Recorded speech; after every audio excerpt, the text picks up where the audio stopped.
Bonjour à tous, bienvenue dans cette nouvelle vidéo. Aujourd'hui, comme vous l'avez vu dans le titre, on s'attaque à l'un des gros crossovers Marvel du moment, donc le crossover Empire. C'est un gros event qui se passe chez Marvel, donc édité par Panini dans cette collection 100% Marvel. Donc avant de vous en parler, petite introduction on va dire, je vais essayer un nouveau format pour présenter les comics. Je vais pas vous les présenter comme je faisais d'habitude, où je vous ouvre les pages devant comme ça et où on voit pas forcément, au final je trouve pas forcément les pages que je veux au moment où je veux. Ce que je vais faire c'est que là je vais juste vous parler en face caméra comme ça. Et je mettrai des images au montage au final après, comme ça je pourrais bien les choisir et les mettre au bon moment. Et comme ça je peux aussi mettre le micro, tenir le micro comme je veux.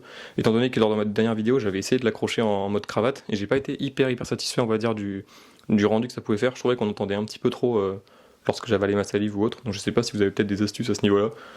Ou si est-ce que ça va vraiment être mieux comme ça, je sais pas. Je fais des essais encore, je suis pas encore totalement carré on va dire. Enfin je suis pas un pro dans tout ce qui est vidéo, donc voilà. Je fais encore mes essais. On va voir ce que ça donne pour cette vidéo. N'hésitez pas à me donner vos retours, ce que vous préférez, si ce format-là vous convient ou pas. Et dans ce cas-là, je resterai comme ça. Donc, de quoi ça parle ce crossover? On va parler comics un petit peu. Donc, actuellement, chez Panini Comics, il y a deux gros events qui sont en parution. Donc, il y a un crossover cosmique, donc impérial, qu'on va détailler juste après. Et sur Terre, il y a le crossover One World Under Doom. Donc, forcément, avec l'annonce des films qui arriveront en fin d'année, enfin du film qui arrive en fin d'année après l'année prochaine, ils sont en train de capitaliser Marvel sur le personnage de Doom, hein. Ils ont raison je pense, parce que c'est un personnage qui fait quand même vendre. Donc One World Under Doom, je suis pas allé dessus, étant donné ça s'étale sur beaucoup de séries, il y a 2 softcovers à acheter par mois pendant, je crois que l'event principal fait 8 numéros, donc il va être sur 8 mois différents. Ça fait trop de comics à acheter et trop d'épisodes qui ne m'intéressent pas. En fait, étant donné qu'ils l'ont mis dans la revue avec les séries Spider-Man, Avengers, moi je préfère attendre d'avoir des albums reliés. Étant donné qu'en plus maintenant je fais quand même, comme j'ai pu vous le dire lors de ma dernière vidéo, je fais un peu de tri dans ce que j'achète. J'achète que des formats on va dire que je garde, donc du deluxe, de l'intégral, de l'omnibus. Et très peu de 100%, c'est pour ça que là j'ai fait une petite entorse à la règle en achetant ce volume d'Impérial. C'est un crossover qui me donnait vraiment envie, et il y a plusieurs arguments qui ont fait pencher pour que je l'achète. Déjà c'est seulement en 2 tomes, donc on va dire que je m'engage pas sur un truc super long, même si je pense qu'il y aura d'autres séries qui vont en découler après, je peux m'arrêter quand même sur ces 2 tomes là. Donc là en l'occurrence pour l'instant il n'y a que le premier qui est sorti. Mais voilà, je m'engage pas sur grand chose. Il y a une couverture qui était sublime de Hulk, que je vous mettrai aussi à l'écran. Voilà, je pouvais pas passer à côté, franchement c'est l'un de mes persos préférés et la couverture est juste top. Et voilà, au moins j'ai 200% que je garde. Voilà, c'est pas un truc qui prend énormément de place, c'est pas une série qui s'étale trop.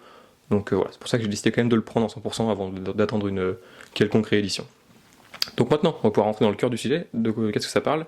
Alors c'est scénarisé par Jonathan Hickman, donc, qui est quand même bien réputé chez Marvel pour avoir travaillé sur quasiment tout en fait. Il a fait les Avengers, les 4 Fantastiques, les X-Men, il a fait du Wolverine récemment. Il doit y avoir d'autres trucs que j'oublie, mais bon, il a fait beaucoup de choses sur Marvel, qui est c'est généralement quand même bon ce qu'il fait. Il y a eu quelques récits qui étaient un peu moins bons, mais globalement il sait quand même travailler les personnages. Là il est sur quelque chose de plutôt intéressant, donc les personnages cosmiques. Il avait un peu fait du cosmique dans la série Avengers avec les bâtisseurs, etc. Mais là on est vraiment sur du cosmique pur. On va avoir beaucoup de personnages qui vont être mis dans cette série. On va avoir Hulk, ça pour le coup on pouvait pas forcément s'y attendre, parce que quand on parle cosmique on pense pas forcément à Hulk directement, mais ça va être le Hulk version Planète Hulk qui va revenir dans ce récit. On va aussi avoir évidemment Star-Lord, donc avec son père. On va aussi avoir Nova, un personnage que j'aime beaucoup dans les comics et qui est pas non plus hyper beaucoup, ça se dit pas, mais bon, qui n'est pas beaucoup utilisé. Moi j'avais beaucoup aimé son rôle dans notamment Annihilation et Annihilation Conquest. Après ça, je sais pas s'il avait vraiment été très présent. Je sais qu'ils avaient fait une version aussi plus jeune, etc. Je l'avais pas forcément accroché. Mais bon, en tout cas là, je trouve que dans ce récit-là, il est vraiment très cool et il est très puissant et c'est le Nova que j'ai envie de voir. On va voir aussi évidemment les autres personnages cosmiques qu'on voit tout le temps, donc les Kree, les Skrull, tout ça. Donc ça on y passe forcément. Je pense qu'avoir lu le crossover Empire, ça peut aider, notamment sur le personnage de Hulking, donc qui est qui dirige actuellement en fait l'empire Kree et Skrull, là, qui se sont réconciliés. On ne sait pas pour combien de temps ça va durer, mais c'est lui qui a un peu réconcilié les deux, étant donné qu'il a du sang Kree et du sang Skrull en lui. Donc voilà, ce personnage, je crois qu'il avait été introduit dans les Young Avengers, et donc depuis quelques temps, il est plutôt important dans l'univers cosmique. On va aussi avoir le Wakanda. Moi je savais pas, apparemment ça a été mis en place dans dans l'une des dernières séries de Black Panther. Mais maintenant le Wakanda a une importance au niveau cosmique, donc ça je ne savais pas, et je trouve ça plutôt intéressant de comment c'était amené. Et donc le point de départ du récit, c'est simple, c'est que actuellement dans l'univers Marvel cosmique, c'est plutôt calme, il n'y a pas vraiment de tension, de grosses tensions entre des groupes, tout simplement. Ils ont une sorte de conseil galactique avec des chefs de chaque grande partie, et il y a le commerce, enfin tout est plutôt bien ficelé, on va dire, il n'y a pas de problème au niveau cosmique. Et on va découvrir que certains personnages importants, donc des dirigeants à droite à gauche de chaque groupe, commencent à mourir de façon un peu étrange, ils sont empoisonnés, on sait pas trop comment ils meurent, mais en tout cas ils sont empoisonnés et on a l'impression qu'il n'y a pas vraiment de remède et tout de suite ils vont essayer de savoir qui est le responsable de ça.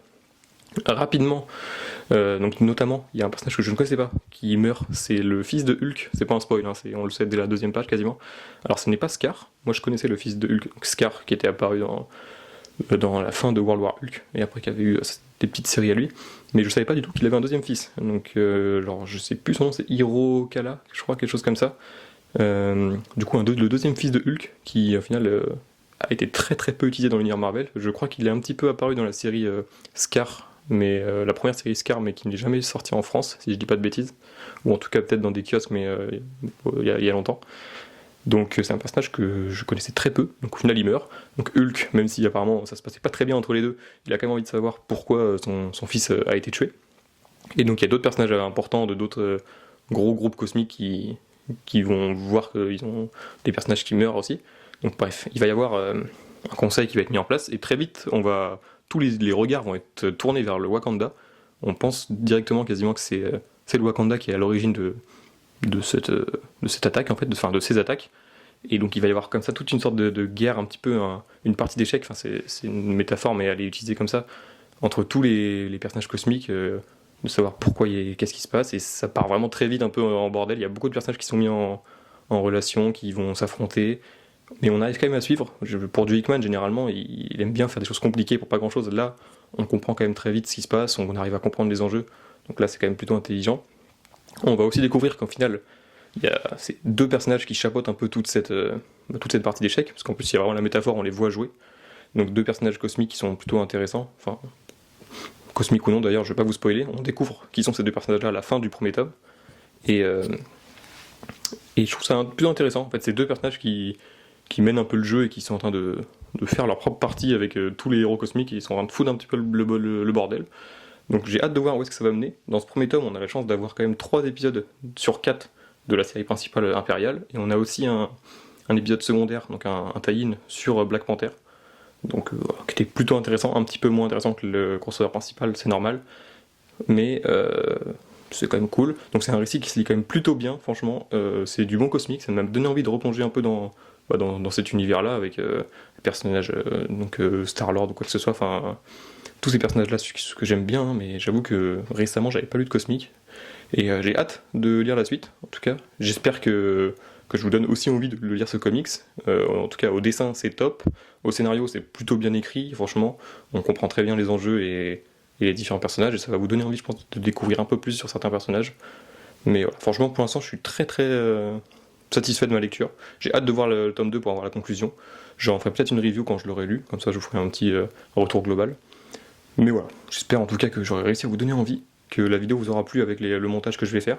Et voilà, je pense que j'ai dit tout ce que j'avais à dire sur ce récit, et on se retrouve très vite pour une prochaine vidéo. Portez-vous bien, et moi je vous dis à la prochaine.